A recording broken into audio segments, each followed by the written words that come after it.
We have an email from, this is an old friend of ours, Steve Tozen. Steve. Okay. It's been a long time since I've written in, and I must say, I am enjoying every single stop on the mission. As someone who was introduced to Marvel Comics via the Fantastic Four in 1984, I've been in a good mood since seeing Fantastic Four First Steps, which I would call the first piece of good Fantastic Four non-comics media since the 1967 cartoon. I wasn't big on the 70s cartoon without the Human Torch. I agree. I was not big on the 70s cartoon without the Human Torch as well. However, I do have to say that the 1967 cartoon does not hold up. But anyway, that's my part, my take. I have a soft spot for Herbie, but I understand. As a result, Steve continues, I've been diving back into some of the various great Fantastic Four runs. Stan Lee and Kirby, John Byrne, Walt Simonson, Hickman, Slott, and Ryan North's excellent current run. It is a good run. Are you reading it? I've read a lot of it. It's a good run. It's good. Yeah, he's doing work.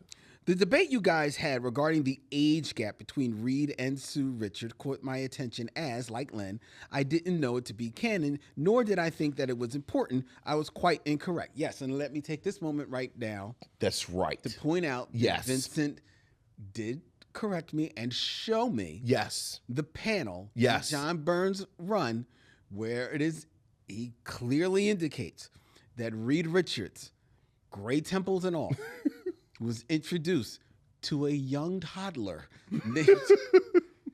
named Susan Storm. She wasn't a toddler, but she was damn sure 11. She was 11 years young. She was 11 years young, and it was a disturbing image, to say the least. John Byrne would have appreciated Dee dating. dating Dwayne. John Byrne was sitting somewhere going, I can see that. I can see that. He was in high school. Totally tracks. When he was in high school and Dee was non and talking about stealing candy, they shared a knowing look. It's the same energy.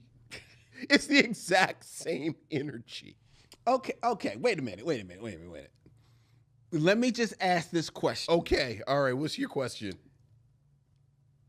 Going back to what's happening. All right. Dwayne, who was younger than Raj. He was younger than Raj. Probably by at least, a year, 2 years? I think canonically he was a year younger than Raj. Okay, which means puts him at the first season probably playing that he's about 16 years old. Right, he's like a sophomore. And she's 9. So there's a 7-year difference. There's a 7-year gap. So but by the time we get to what's happening now. Right. He's Dwayne like 30 and she's like 23. Is that not 7 years? Is he 30 or is he in his 30s? Okay. Dee, I believe, has just graduated college. So she's about 23, 24. Right. Okay, so he's 31? 31. Okay, however you want to do 7 years. All right, so he's a 7-year difference. Right. 7 years. They're both adults. He knew her when she was a child. Because now what it forces you to do is you got to go back and look at the old episodes, and now you start, it's like, now the word grooming has entered the conversation. But not necessarily. But see, the fact that you have to say not necessarily, we shouldn't even be having this conversation. That's my point exactly. Whatever the gap is, if you knew her when she was this is I used to be in your class when I was 14, but now I'm 35. No, that's still, because what was happening when you were 14? Maybe nothing. But see, the fact that you have to say maybe. But, okay. If nothing happened, then nothing happened. And why are we talking about it with dumbass what's happening now? I don't know. It just came where Rerun had to come back. Because remember Fred Stubbs wasn't back like the first season because Fred Stubbs was playing hardball. Yes. And then they had to bring him back. And then he was like the mascot for the used car lot. And they had him dress up like a genie. Boy, you know a lot about this show. You know way too much. Vincent, you could all this what's happening knowledge, you can let it go. You could let it go, bro. let it all go now. What else? This is apocryphal, and it is apocryphal. But what I always heard, and I swear I read it somewhere, and I've looked for it before, but I always heard that Freddie Stubbs said something about him not coming back to What's Happening, and clearly he's the star of What's Happening, and he should be paid X amount because Philip Michael Thomas gets paid X amount to be on Miami Vice. I seem to remember reading that too. And he had his name in the same sentence as Philip Michael Thomas. And Miami Vice. Yes.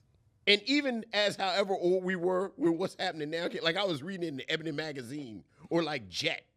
Like I was reading it in Jet. Like I turned to page 43, I said, ooh, she's pretty. And then I was reading the articles. And then it said Freddie Rerun Stuff plays hardball with What's Happening Now.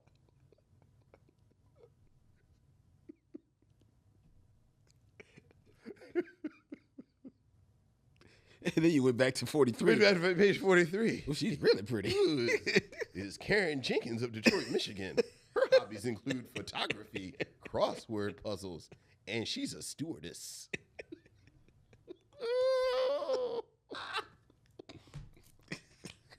If this was 50, no, you're a Philistine. Why? What it really is because you got the straight razor to cut it out. Excuse me. You got to cut it out. Like all that ripping, you're going to mess up the edges. Oh, then I cut it. You got to do the. I would cut it. But see, if you just had a straight razor, you'd get it in and you put it up. The bad thing is, this is 15 years ago. I could tell you the photographer. Remember, was that one photographer that took all the pictures? All of them. Yeah. All of them. That was his job. Yeah, so. That was his job, man. I feel bad that the youngs will never know the joy of the Jet Beauty of the Week.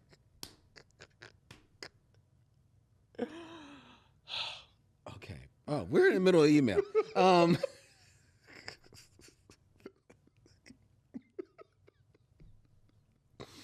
Because we got a hard-hitting, filled with analysis. Yeah. We got to get to Iron Eagle 2. The Iron Eagle 2. The second part of the Iron Eagle. And why aren't we doing Iron Eagle? Right. I promise. We haven't even brought it up. Don't care. All right. I'm in the middle of the email. Yeah. Where was I? With Steve Tozen. Steve Tozen, still talking about Fantastic Four. Right. Not only does Sue Storm, in various flashbacks during the Burn Run, talk about how young she was compared to an in-college Reed Richards. He used to hang out with my older brother.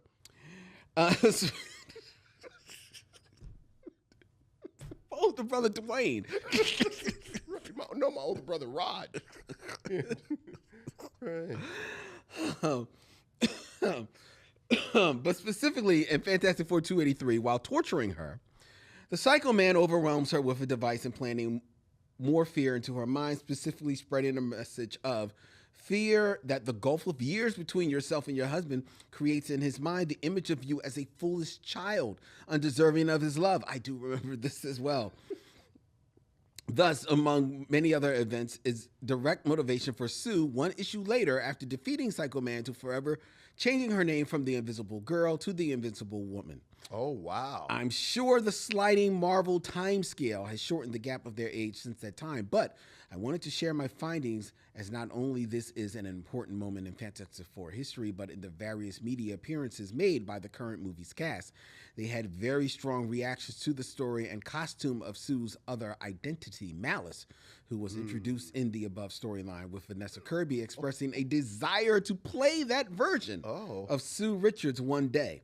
I thought you two would enjoy that factoid, and please keep up the mission. Excelsior, Steve Tozen. I actually did read that. Steve Tozen. I read that interview with Vanessa Kirby, who plays Sue Storm in the movie, and mentioned the Malice character, mentioned that storyline, and thought that she expressed interest in playing that character, giving life to that storyline. Doesn't mean that she would dress up in that god-awful outfit, but doing that storyline. I don't think Susan Storm as has been set up in the Fantastic Four universe as it is right now. Sure. That's not that Sue Storm. No. at all. I mean, the Sue Storm in the Fantastic Four movie is probably the strongest emotionally and arguably powerful of the four. Yeah, in the entire movie. In the movie, so that's not the Sue Storm of the comic book runs. Which, in John Byrne's defense, I believe he's the one that established she's the most powerful. He is the one that first. The most important part about Steve Tozen's letter is that I was right. Yes, right. So you were right. All right, go ahead. Please continue.